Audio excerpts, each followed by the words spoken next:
আজকে আমি গলদা চিংড়ি মাছের একটা রেসিপি শেয়ার করব।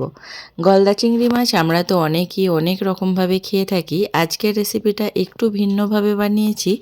আশা করছি আপনাদের অনেক ভালো লাগবে। তো ভিডিওটা শুরু করছি। প্রথমেই আমি মাছগুলো কেটে নেব। তো মাছের মাথায় যে ময়লাটা থাকে সেটা ঠিক এইভাবে আমি বার করে নিই।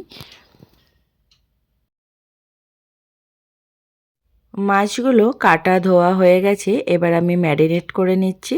তো মাছগুলো ম্যারিনেট করার জন্য আমি দিয়েছি সামান্য লবণ, হলুদ আর একটু লঙ্কা গুঁড়ো।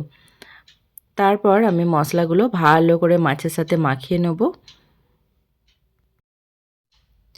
মাছগুলো ম্যারিনেট করা হয়ে গেছে। এদিকে আমি একটা কড়াই বসিয়ে দিয়েছি। কড়াইয়ে দিয়ে দিলাম গোটা জিরে, এরপর দিয়ে দেব গোটা মৌরি। এই দুটো একসাথে ভালো করে একটু ভেজে নেব। তো এখন এটা আমি সাইডে রেখে দিচ্ছি। ওই কড়াইতেই এবার আমি দিয়ে দিলাম সর্ষের তেল। সর্ষের তেলগুলো দিয়ে এবার আমি মাছগুলো ভালো করে ভেজে নেব। মাছগুলো বেশ বড় সাইজের, তার জন্য একটু ভালোভাবে ভাজতে হবে। এটা আমি একবার উল্টে দিলাম। এরপর যে শুকনো খোলায় মশলাটা আমি ভেজে রেখেছিলাম সেটা হালকা গুঁড়িয়ে নেব। মাছগুলো ভালোভাবে ভাজা হয়ে গেছে, এবার আমি এক এক করে মাছগুলো তুলে নেব।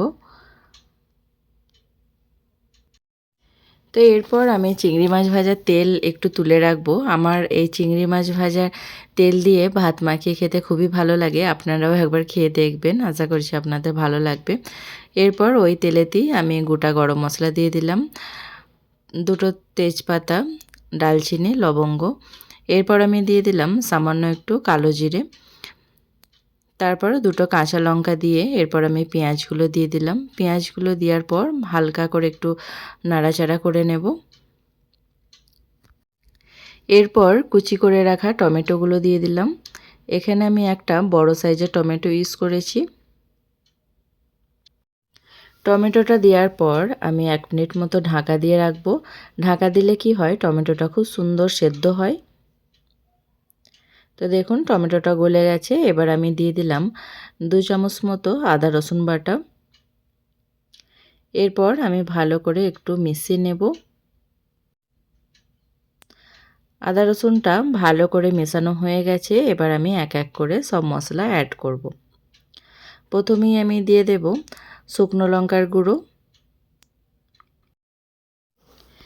এরপর দিয়ে দিলাম 1 চা চামচ হলুদ গুঁড়ো। এরপর আমি দিলাম 1 চা চামচের একটু কম ধনে গুঁড়ো। এবার আমি দিয়ে দিলাম লবণ। এরপর সব মশলাগুলো ভালো করে একটু মাখিয়ে নেব। মশলাটা ভালোভাবে আমার মাখানো হয়ে গেছে। এবার আমি দিয়ে দেব সামান্য একটু জল। জলটা দেওয়ার পর মশলাগুলো আর একটু ভালো করে কষাবো, কেননা যত ভালো করে মশলাটা কষানো যাবে ততই এর টেস্টটা দ্বিগুণ হবে।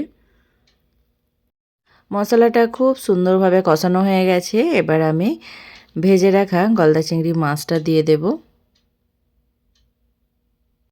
মাছগুলো মশলার সাথে একটু ভালো করে মিশিয়ে নেব।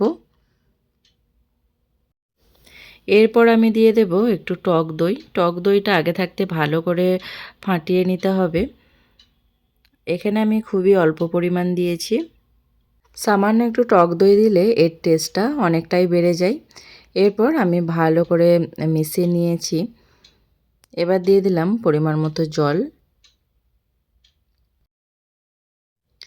জলটা দেওয়ার পর আমি কিছুক্ষণ ঢাকা দিয়ে রেখে দেব। এবার ঢাকনা খুলে দেখে নেব, আর ঢাকনা খুলতেই খুব সুন্দর একটা স্মেল এলো। এরপর আমি মাছগুলো এক এক করে সব উল্টে দেব। এরপর প্রথমেই যে একটা মশলা বানিয়ে নিয়েছিলাম, গোটা জিরে আর মৌরি শুকনো খোলায় ভেজে একটু গুঁড়িয়ে রেখেছিলাম, ওটাই দিয়ে দেব। তো এই মশলাটা দেওয়ার পর এর স্বাদটা দ্বিগুণ হয়ে যায়, আর খেতেও খুব ভালো লাগে, খুব সুন্দর একটা স্মেল আসে। মশলাটা দেওয়ার পর ভালোভাবে এটা একটু মাখিয়ে নেব। রান্না সবই একই রকম হয়, কিন্তু একটু মশলার অদল বদল করে নিলে কিন্তু রান্নাটা খুব টেস্টফুল হয়। এরপর আমি 2টো কাঁচা লঙ্কা চিড়ে রেখেছিলাম, সেটা দিয়ে দেব। এবার সব শেষে আমি হাফ লেবু নিয়েছি, লেবুটার রস দিয়ে দিলাম। বাস আর কিচ্ছু লাগবে না, রান্না পুরোপুরি রেডি। এবার আমি গ্যাসের আঁচ অফ করে সার্ভ করে নেব। আর দেখতেই পারছেন কতটা লোভনীয় হয়েছে। তো আজকের গলদা চিংড়ি মাছের রেসিপিটা আপনাদের কাছে কেমন লেগেছে আমাকে জানাবেন। আর আপনারাও একবার এইভাবে অবশ্যই ট্রাই করবেন, আশা করছি আপনাদের অনেক ভালো লাগবে। আর এই গ্রেভিটা দিয়ে ভাত মাখিয়ে খেতে জাস্ট অসাধারণ লাগে। এটা গরম গরম ভাতের সাথে খেতেই খুব ভালো লাগে। তো আজকের রেসিপিটা কেমন লেগেছে জানাবেন, ভালো লাগলে একটা লাইক করে দেবেন আর চ্যানেলটা সাবস্ক্রাইব করে পাশে থাকবেন। সবাই ভালো থাকবেন, সুস্থ থাকবেন, আবার দেখা হবে একটা নতুন ভিডিওর সাথে। ততক্ষণের জন্য সকলকে বাই বাই।